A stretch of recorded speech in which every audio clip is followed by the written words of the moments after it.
오래 목회를 하신 목사님에게 한 청년이 찾아왔습니다. 그리고 목사님에게 우리가 행복한 삶을 살아가기 위해서는 굳은 믿음과 강한 인내심만 있으면 가능한 것이죠 하고 물었습니다. 이 질문에 목사님은 빙그레 웃더니 굳은 믿음과 강한 인내심만을 가지고는 행복한 삶을 살아갈 수 없다네 하고 답해 주었습니다.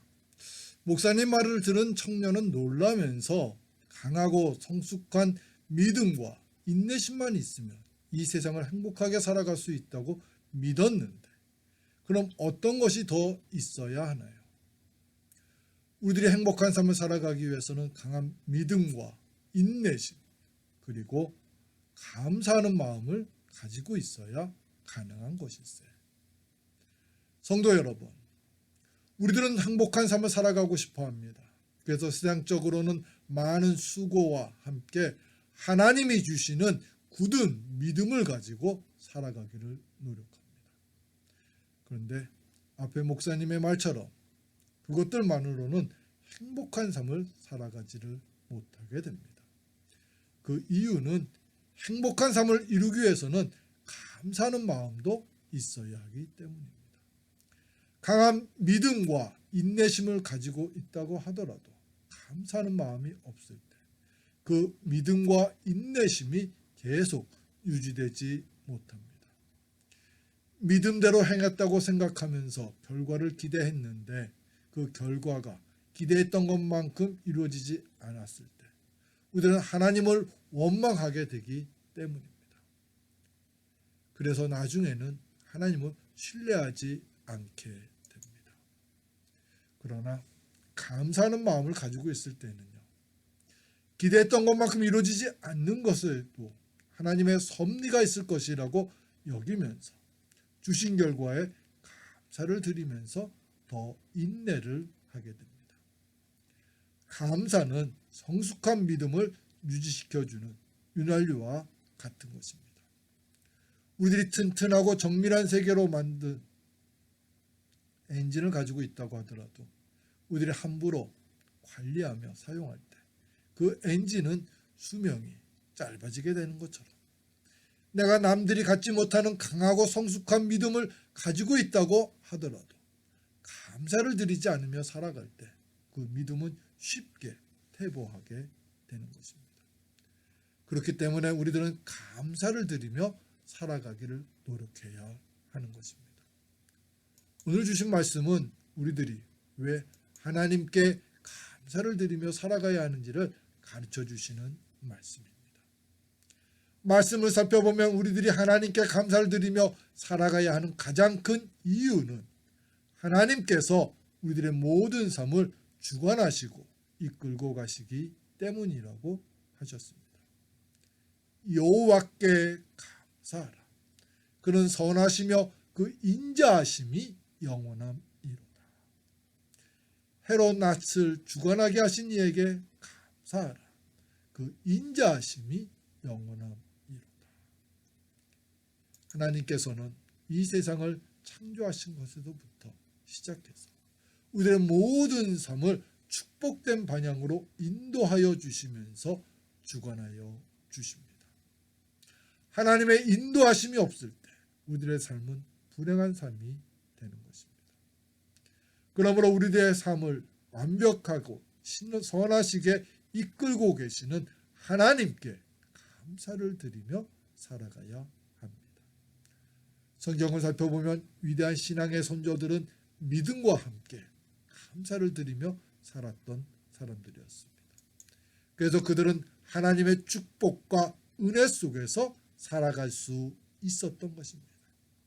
성도 여러분, 우리들도 감사를 드리며 살아가는 하나님의 사람들이 되어야 합니다. 그럼 어떻게 해야 할까요? 먼저 내 삶은 내 의지와 수고로 이루어지는 것이 아니라 하나님의 은혜와 축복 속에서 이루어지는 것임을 온전히 인정하며 살아가야 합니다. 우리 하나님께 감사를 드리지 못하며 살아가는 가장 큰 이유는요, 하나님께서 해주신 것이 무엇인데 하면서 하나님께서 이루어 주신 것들을 내가 했거나 우연히 된 것이라고 하는 억지를 부리며 살아가기 때문입니다. 누가복음 17장을 보면 10명의 납병 환자들이 예수님을 만났습니다. 그들은 예수님에게 가까이 갈 수가 없습니다.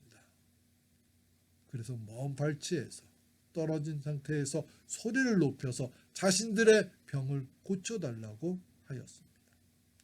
소리를 높여 이르되 예수 선생님이여 우리를 불쌍히 여기소서 하거나. 이에 예수님께서는 제사장들에게 가서 너희 몸을 보이라고 하셨습니다. 그래서 그들은 예수님의 말씀대로 제사장들에게로 가고 있었는데 가는 도중 그들은 깨끗함을 받게 되었습니다. 그러자 그 중에 한 사람만이 하나님께 영광을 돌리며 예수님에게로 돌아왔습니다. 그리고 예수의 발 아래 엎드리며 감사를 드렸습니다. 예수의 발 아래에 엎드려 감사하니 그는 사마리아 사람이라. 이에 예수님께서는 10사람 모두가 치유를 받았는데 다른 9명은 어디 있느냐고 물으셨습니다.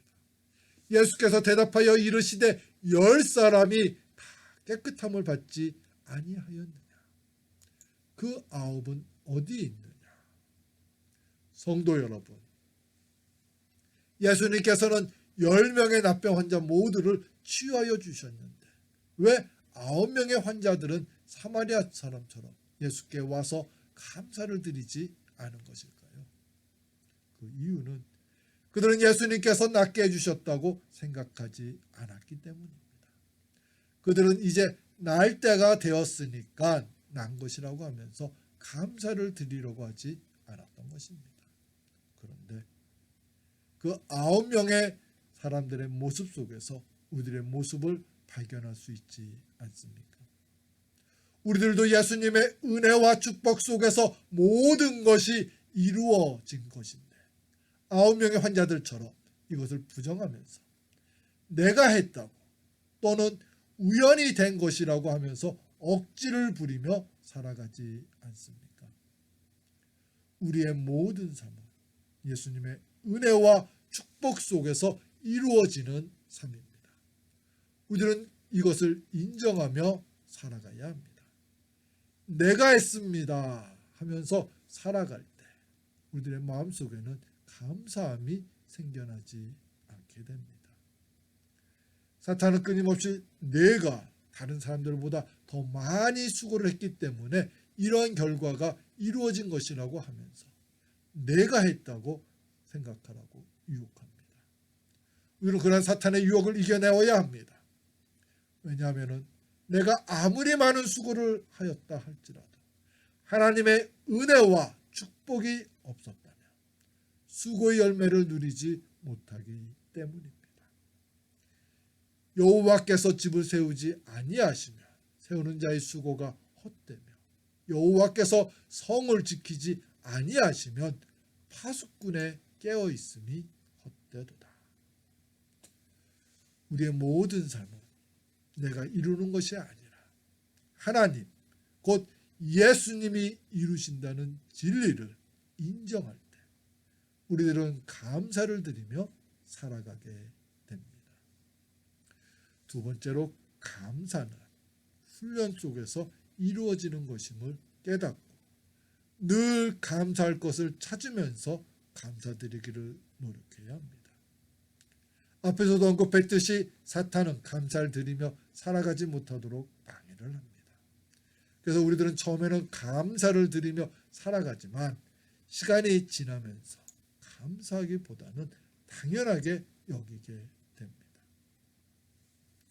호의가 계속되면 권리인 줄 안다라는 말이 있습니다. 누군가 친절을 베풀어 주면요, 처음엔 감사합니다. 그러나 나중엔 당연하게 여기고 그 다음엔 왜 계속 안 해주냐며 화를 내기도 합니다. 우리는 그런 모습을 갖지 말아야 합니다. 성도 여러분, 우리들이 경건하게 살아가는 것도 훈련을 하여야 하는 것처럼 감사를 드리며 살아가는 것도 지속적으로 훈련을 할 때 가능한 것입니다. 우리들의 마음은 완악합니다. 그래서 감사의 씨앗이 내 심령에 뿌려지게 되면은 어떻게 하든지 감사의 씨앗이 자라나지 못하도록 만듭니다. 그러므로 우리들은 감사의 씨앗이 뿌려졌을 때에는 그 씨앗이 잘 키워지도록 노력을 하여야 합니다. 신약 성경은 모두 27권으로 되어 있는데 그 중에 사도 바울이 기록하였다고 여겨지는 말씀이 모두 13권입니다. 그래서 그것을 바울서신이라고 하는데 바울서신에서 가장 많이 나오는 단어를 살펴보면은 주 안에서와 함께 사랑과 감사라는 단어입니다.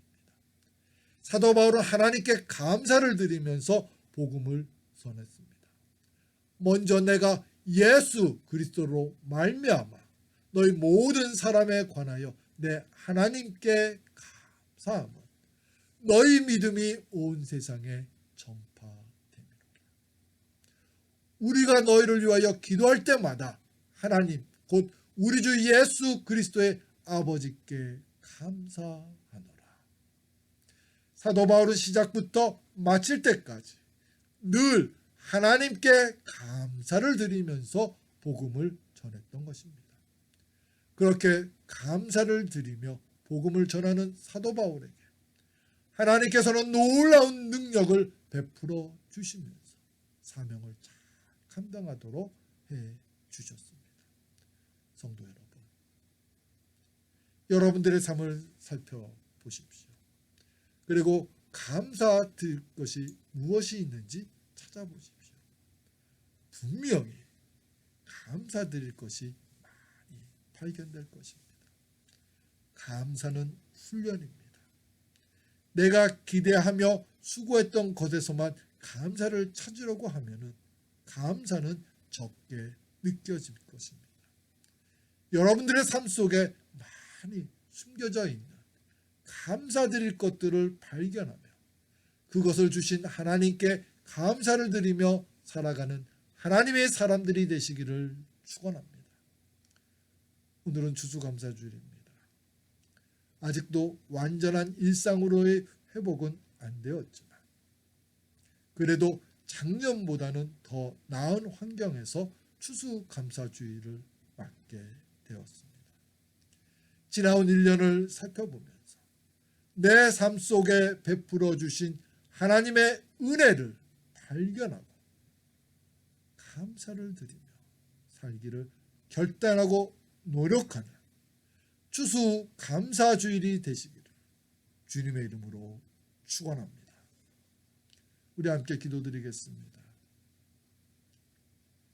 사랑과 은혜가 충만하신 하나님 아버지, 지나온 1년 동안도 하나님의 은혜 안에서 살게 해주시고 이렇게 건강하고 안전하게 추수감사주일 예배를 예배당에서 드리게 해주심을 감사드립니다.